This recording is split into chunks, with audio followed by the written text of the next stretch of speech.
Good morning students. हमारा आज का टॉपिक है quantum mechanical model of atom, dual nature of matter and Heisenberg uncertainty principle के बाद बोहर्स एटॉमिक मॉडल फेल हो गया और ये ऑब्जर्व किया गया कि क्लासिकल मैकेनिक्स के बेस के ऊपर एटम के मॉडल को डिस्क्राइब करना डिफिकल्ट है। इसलिए एटम के मॉडल को डिस्क्राइब करने के लिए एक नया कॉन्सेप्ट दिया गया जिसको हम बोलते हैं क्वांटम मैकेनिक्स, या इसको हम वेव मैकेनिक्स भी बोलते हैं। 1926 में जर्मनी के साइंटिस्ट वर्नर हेंसेनबर्ग और ऑस्ट्रिया के साइंटिस्ट इरविन श्रोडिंजर, इन्होंने इंडिपेंडेंटली क्वांटम मैकेनिक्स को डिस्क्राइब किया और इरविन श्रोडिंजर ने क्वांटम मैकेनिक्स के बेस के ऊपर एटम के लिए एक नया मॉडल दिया जिसको हम बोलते हैं quantum mechanical model of atom. Quantum mechanical model में श्रोडिंजर ने इलेक्ट्रॉन की वेव को कंसीडर किया और उस इलेक्ट्रॉन की वेव को कंसीडर करते हुए इलेक्ट्रॉन के लिए न्यूक्लियस के अराउंड उसके लिए एक इक्वेशन दी, इलेक्ट्रॉन वेव के लिए एक इक्वेशन दी, जिस इक्वेशन को हम बोलते हैं श्रोडिंजर वेव इक्वेशन। इक्वेशन को देख लेते हैं, ये क्या है।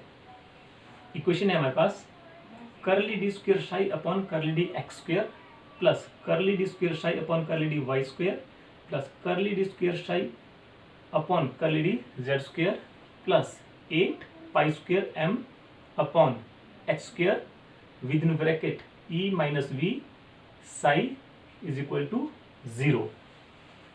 इस इक्वेशन में साई क्या रिप्रेजेंट करता है?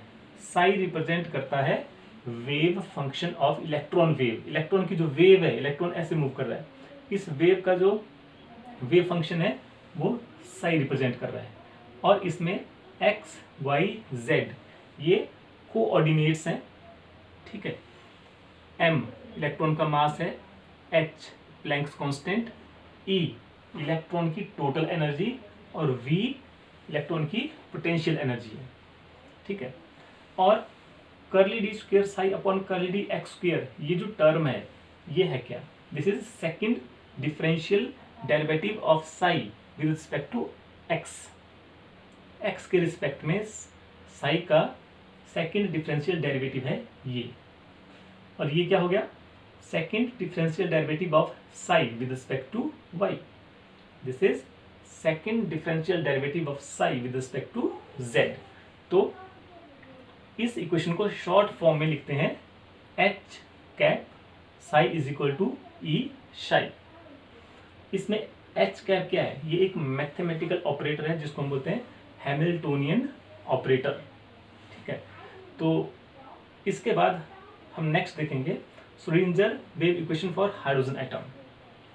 जब हाइड्रोजन एटम के लिए श्रोडिंजर वेव इक्वेशन को सॉल्व किया गया तो हमारे पास कुछ इंपॉर्टेंट ऑब्जर्वेशंस आई, जिसमें पहली ऑब्जर्वेशन थी कि हाइड्रोजन एटम के लिए सॉल्व करने के बाद इलेक्ट्रॉन कुछ फिक्स्ड एनर्जी लेवल पे प्रेजेंट थे, या हमारे पास कुछ फिक्स्ड एनर्जी के लेवल्स आए। इन एनर्जी लेवल्स के लिए एनर्जी की जो वैल्यू थी उस वैल्यू को कहा गया आइजन वैल्यू। तो आइजन वैल्यू क्या है? ये एनर्जी लेवल्स जो श्रोडिंजर वेव इक्वेशन को सॉल्व करने के बाद आए, उन एनर्जी लेवल्स की एनर्जी की वैल्यू है। इन एनर्जी लेवल पे जो इलेक्ट्रॉन प्रेजेंट होगा, इलेक्ट्रॉन एनर्जी लेवल पे प्रेजेंट है, इलेक्ट्रॉन जो प्रेजेंट होगा एनर्जी लेवल पे, उस इलेक्ट्रॉन के लिए जो उसका वेव फंक्शन है साई, तो उस वेव फंक्शन की जो वैल्यू होगी उस वैल्यू को बोला गया आइजन फंक्शन। तो आइजन फंक्शन क्या है? एनर्जी लेवल पे इलेक्ट्रॉन प्रेजेंट है, उस इलेक्ट्रॉन की वेव का जो फंक्शन की वैल्यू है उस वैल्यू को बोला गया आइजन फंक्शन। दूसरी ऑब्जर्वेशन थी कि जब श्रोडिंजर वेव इक्वेशन को सॉल्व किया गया हाइड्रोजन एटम के लिए तो 3 कांस्टेंट निकल के आए। इन 3 कांस्टेंट को हम बोलते हैं क्वांटम नंबर्स, ठीक है। और इनके नाम, इनको हम रिप्रेजेंट करते हैं एल, एन, एल और एम एल से। इनके नाम क्या है? एन क्वांटम नंबर है, इसका नाम है प्रिंसिपल क्वांटम नंबर। एल का नाम है एज्यूमुथल क्वांटम नंबर और एम एल का नाम है मैग्नेटिक क्वांटम नंबर। नेक्स्ट हम इसको डिस्कस करेंगे। और इन 3 क्वांटम नंबर के बेस के ऊपर एटम के अंदर इलेक्ट्रॉन की पोजीशन को डिस्क्राइब किया जाता है। इलेक्ट्रॉन की पोजीशन इन 3 क्वांटम नंबर की हेल्प से बताई जाती है। नेक्स्ट ऑब्जर्वेशन थी कि जो मल्टी इलेक्ट्रॉन एटम थे उनके लिए श्रोडिंगर वेव इक्वेशन को इजीली सॉल्व नहीं किया जा सका। ठीक है, हाइड्रोजन के लिए इसको इजीली सॉल्व किया गया, लेकिन मल्टी इलेक्ट्रॉन एटम के लिए जो श्रोडिंगर वेव इक्वेशन है इसको इजीली सॉल्व नहीं किया जा सका। नेक्स्ट है हमारे पास physical significance of wave functions. Wave function psi, जो साई हम यहाँ पे बोल रहे हैं, साई लिखा हुआ है, इस तरह से इसको हम बनाते हैं साई। इस साई की फिजिकल सिग्निफिकेंस क्या है? साई हमें क्या बताता है? Sai tells us probability amplitude of electron wave. Atom के अंदर इलेक्ट्रॉन इस तरह से मूव कर रहा है, वेव की फॉर्म में इलेक्ट्रॉन मूव कर रहा है। तो इलेक्ट्रॉन की जो वेव है, इस वेव का एम्पलीट्यूड बताता है साई। ठीक है, लाइट जब वेव की तरह ट्रेवल करती है तो लाइट का जो एम्पलीट्यूड होता है उसका अगर हम स्क्वायर लें तो उस स्क्वायर एम्पलीट्यूड का स्क्वायर करने पर हमें लाइट की इंटेंसिटी मिलती है। यही कॉन्सेप्ट इस इलेक्ट्रॉन वेव के लिए अप्लाई किया गया। मतलब इलेक्ट्रॉन वेव का जो एम्पलीट्यूड है साई, इसका अगर हम स्क्वायर कर दें तो हमारे पास आएगा प्रोबेबिलिटी डेंसिटी। मतलब साई स्क्वायर हमें क्या बताता है? किसी पर्टिकुलर रीजन पे इलेक्ट्रॉन की प्रोबेबिलिटी डेंसिटी बताता है कि इलेक्ट्रॉन मिलने की संभावना कितनी है, वहां पे उसकी प्रोबेबिलिटी कितनी है। तो सिंपली साई हमें बताता है प्रोबेबिलिटी एम्पलीट्यूड, इलेक्ट्रॉन वेव का एम्पलीट्यूड, और साई स्क्वायर हमें बताता है प्रोबेबिलिटी डेंसिटी ऑफ इलेक्ट्रॉन। बहुत इंपॉर्टेंट है ये। नेक्स्ट है हमारे पास features of quantum mechanical model. Quantum mechanical model जो दिया गया उसके कुछ इंपॉर्टेंट फीचर्स। पहला इसका फीचर है कि क्वांटम मैकेनिकल मॉडल में इलेक्ट्रॉन्स के लिए फिक्स्ड एनर्जी के लेवल दिए गए। मतलब इलेक्ट्रॉन की एनर्जी क्वांटाइज्ड बताई गई, फिक्स्ड एनर्जी के लेवल्स हैं जहां पे इलेक्ट्रॉन प्रेजेंट है। ठीक है, और ये जो इलेक्ट्रॉन की जो एनर्जी लेवल्स दिए गए, जिनको हमने बोला कि क्वांटाइज्ड हैं, फिक्स्ड एनर्जी के लेवल्स हैं, ये हमें कब मिले? जब हमने इलेक्ट्रॉन की जो वेव थी, इस इलेक्ट्रॉन की वेव के नेचर को कंसीडर किया, तब जाके हमें क्वांटाइज्ड एनर्जी लेवल मिले by solving Schrodinger wave equation.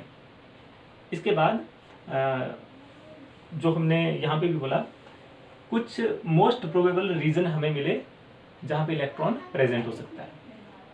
Schrodinger wave equation को सॉल्व करने के बाद इलेक्ट्रॉन की प्रोबेबिलिटी हम बता सकते हैं कि कहाँ पे इलेक्ट्रॉन की प्रोबेबिलिटी ज़्यादा है। कैसे? साई स्क्वायर की वैल्यू जहाँ ज़्यादा होगी वहाँ पे इलेक्ट्रॉन की प्रोबेबिलिटी ज़्यादा होगी, इलेक्ट्रॉन की मिलने की संभावना ज़्यादा होगी, और जहाँ पे साई स्क्वायर की वैल्यू कम होगी वहाँ पे इलेक्ट्रॉन की प्रोबेबिलिटी कम होगी।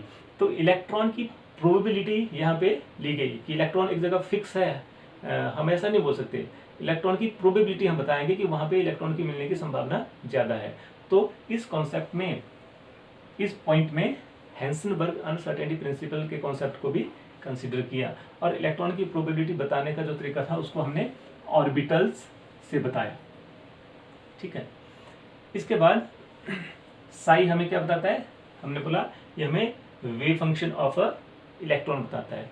तो जहाँ पे भी हम साई यूज करेंगे, हम इलेक्ट्रॉन की वेव फंक्शन के बारे में बात कर रहे हैं, और इसको हम ऑर्बिटल वेव फंक्शन भी बोलते हैं, या इसको हम एटॉमिक ऑर्बिटल्स भी बोलते हैं साई को। साई स्क्वायर जैसे हमने यहाँ पे बोला, साई स्क्वायर बताता है क्या है हमें? Probability density. और अगर हम एटम के अंदर बहुत ही स्मॉल वॉल्यूम dv मान के चलें, तो उस बहुत ही स्मॉल वॉल्यूम dv में साई स्क्वायर कितना होगा उसको हम दे सकते हैं इस रिलेशन से, Sai square multiplied by dv। बहुत ही स्मॉल वॉल्यूम में साई स्क्वायर की वैल्यू ऐसे निकाली जा सकती है, dv इनफाइटेसिमली स्मॉल वॉल्यूम, बहुत ही स्मॉल वॉल्यूम है। और 7th पॉइंट है इसका कि श्रोडिंगर वेव इक्वेशन को सॉल्व करने से हमारे पास 3 नंबर्स आए, जिसको हमने यहाँ पे बोला हुआ है क्वांटम नंबर्स। और इन क्वांटम नंबर्स की हेल्प से हम किसी भी एटम के अंदर इलेक्ट्रॉन की पोजीशन को बता सकते हैं कि ये इलेक्ट्रॉन कहाँ पे प्रेजेंट है। इसके बाद हमारे पास नेक्स्ट टॉपिक है कॉन्सेप्ट ऑफ एटॉमिक ऑर्बिटल्स। ठीक है, एटॉमिक ऑर्बिटल्स जैसे हमने यहाँ पे बोला कि एटम में न्यूक्लियस के अराउंड इलेक्ट्रॉन की मिलने की पॉसिबिलिटी को बताता है ऑर्बिटल। इलेक्ट्रॉन किसी एक जगह पे फिक्स नहीं है, उसकी मिलने की संभावना को ऑर्बिटल बोलते हैं। तो ऑर्बिटल की डेफिनेशन क्या हो जाएगी? It is defined as the a space in atom around nucleus where the probability of finding the electron is maximum. और मैक्सिमम कितनी? 90 to 95%। ठीक है, space in atom around nucleus where the probability of finding the electron is maximum is known as orbital। मतलब nucleus के around, atom में nucleus के around electron के मिलने की प्रोबेबिलिटी जहाँ पे ज़्यादा है, 90 से 95% प्रोबेबिलिटी है, उस रीजन को, उस 3 डायमेंशनल रीजन को हम बोलते हैं ऑर्बिटल। तो ऑर्बिटल एक 3 डायमेंशनल रीजन है। और ऑर्बिट कैसा है? ये एक सर्कुलर है, जैसे बैंगल्स होती हैं, चूड़ियाँ जैसी होती है, उन चूड़ियों की तरह है ऑर्बिट। लेकिन ऑर्बिटल कैसा है? अगर हम एस ऑर्बिटल की बात करें तो ये स्फेरिकल है, गेंद की तरह है, बिल्कुल भरपूर है, सॉलिड है। तो ऑर्बिटल 3 डायमेंशनल है और ये 2 डायमेंशनल है। थ्योरेटिकल टॉपिक है, बहुत इंपॉर्टेंट है, अच्छे से देख के समझना है। ठीक है, थैंक यू।